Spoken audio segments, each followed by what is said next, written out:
Thank you, UNESCO, for inviting me to speak with this remarkable panel and for highlighting the importance of the existential environmental crisis that we face and the importance of journalism's role in it. My name's Jen Robinson and I'm a media defence lawyer, an international human rights lawyer committed to defending freedom of expression and climate justice. I first understood the important connection between freedom of expression and protection of the environment more than 20 years ago working in West Papua. West Papua is a little-known western end of New Guinea that is unlawfully occupied by Indonesia and is home to one of the world's most important rainforests. I worked with Indigenous West Papuans. I saw their brave efforts to report on the environmental catastrophe caused by US gold mine Freeport. I saw the threats they face for reporting on the activities of the military, including the killing of American citizens. And I saw how the military threatened to sue the Washington Post for attempting to report on all of this. Their experience will sound similar to so many Indigenous peoples around the world, but West Papua rarely gets the attention that it deserves. To this day, the media struggles to report on these issues in West Papua. So today, on World Press Freedom Day, I pay tribute to the Indigenous West Papuans who continue to report on these issues at great personal risk to themselves. It is because of West Papua that I do what I do today.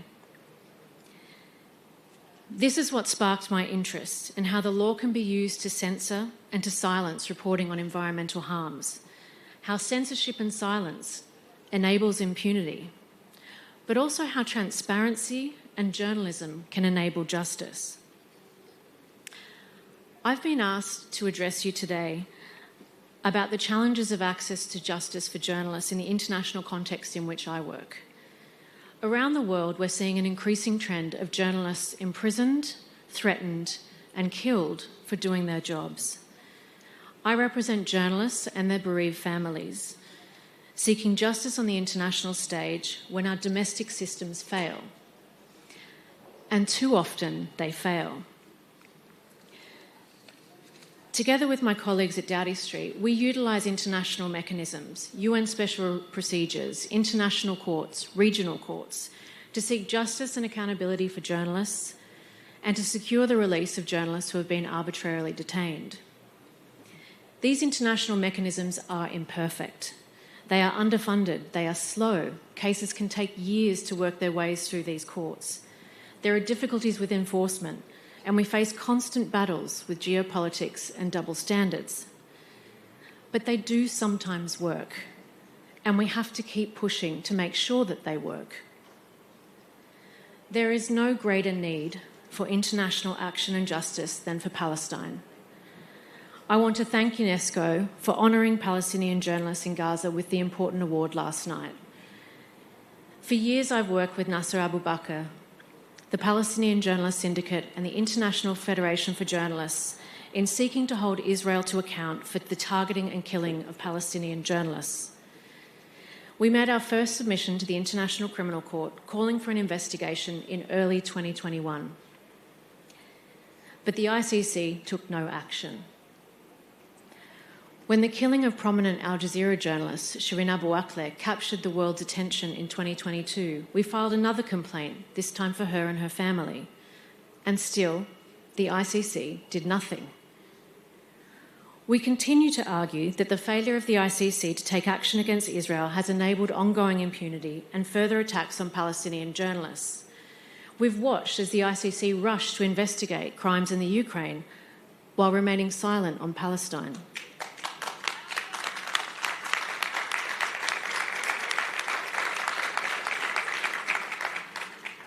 In January, the ICC finally confirmed it will investigate attacks on journalists in Gaza, but by this time, more than 120 journalists and media workers had been killed in this recent conflict alone. In his speech last night, Nasser told us that 135 journalists have now been killed. How many more journalists will need to be killed before the ICC indicts an Israeli official? We will continue to work with Nasser and the unions to continue to provide the ICC with the evidence it needs to be able to launch these prosecutions. But it's not just in Gaza. Let's not forget the Reuters journalist Issam Abdallah, who was killed by the Israeli forces in Lebanon. he too deserves justice. The fact is that journalists are being killed around the world and with impunity. Daphne Caruana Galizia was killed in Malta while investigating corruption in a gas pipeline project. Her family, my clients, have long fought for justice and used European Court of Human Rights standards to force a public inquiry and criminal prosecutions over her death. I'm pleased to say that the family's foundation, created in Daphne's name, continues her journalism and her fight for justice, and continues the fight against that very gas pipeline, which will lock Malta into 40 more years of burning fossil fuels. Their case shows what's possible and what we must continue to do elsewhere. But we've also just seen the stabbing of an Iran international journalist on the streets in London. No longer content with targeting journalists inside its own borders, Iran has for years been threatening, targeting, and harassing UK-based Iranian journalists in an attempt to silence them. For years, I've worked with BBC Persian journalists in London to raise UN complaints at the UN against Iran, to highlight their transnational repression, and to warn about the risks to Iranian journalists in exile. Whether we're talking about Israel or Iran, we must continue to hold governments to account for attacks on journalists inside and outside of their borders. We must hold them to account to deter and stop these attacks. And while those responsible for killing journalists enjoy impunity, too many journalists are being prosecuted for doing their jobs. I can't stand on this stage on World Press Freedom Day without mentioning my client and fellow Australian, Julian Assange. Julian faces extradition to the United States and 175 years in prison for the very same publications for which he's won journalism awards the world over. I think at recent count he's won 39 major international journalism awards and has been nominated for the Nobel Peace Prize every year for the past decade. The US is prosecuting him for publishing evidence of US war crimes. You'll remember the killing of Reuters journalists in Iraq.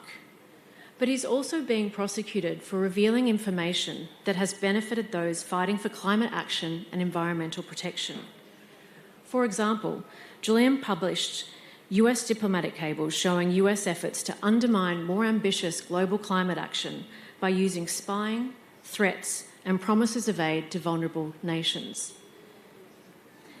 In just one of many examples of how transparency leads to justice, WikiLeaks published US cables showing that the UK created a marine park in the Chagos Islands just to thwart the attempts by the Chagos Islanders to return to their homelands. Those WikiLeaks documents were used as evidence in litigation in the UK and all the way to the International Court of Justice, which ruled that the UK's occupation of the Chagos Islands is unlawful. Transparency and journalism leads to justice. The US prosecution of Julian Assange under espionage laws is setting a dangerous precedent for journalists everywhere. The New York Times, the Washington Post, and free speech groups everywhere agree with us that the indictment criminalises public interest journalism.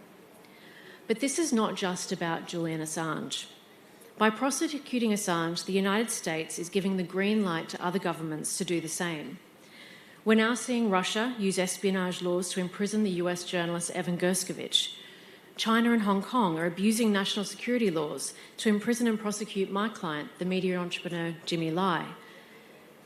This World Press Freedom Day, I urge you all to join me in calling for the US to free Julian Assange. As his lawyers, we will continue to use every international legal mechanism available to us to protect him until we can free him. But we must all remain consistent and principled in our free speech advocacy, no matter which government is involved and whatever the politics. We have to free Julian Assange, we have to free Evan Gershkovich, and we have to free Jimmy Lai, because the future of journalism depends on it. Finally, I'm pleased to say that Julian Assange now has the support of the Australian people and that the Australian government and our Prime Minister are calling on the US to drop the case against Assange and allow him to return home to Australia.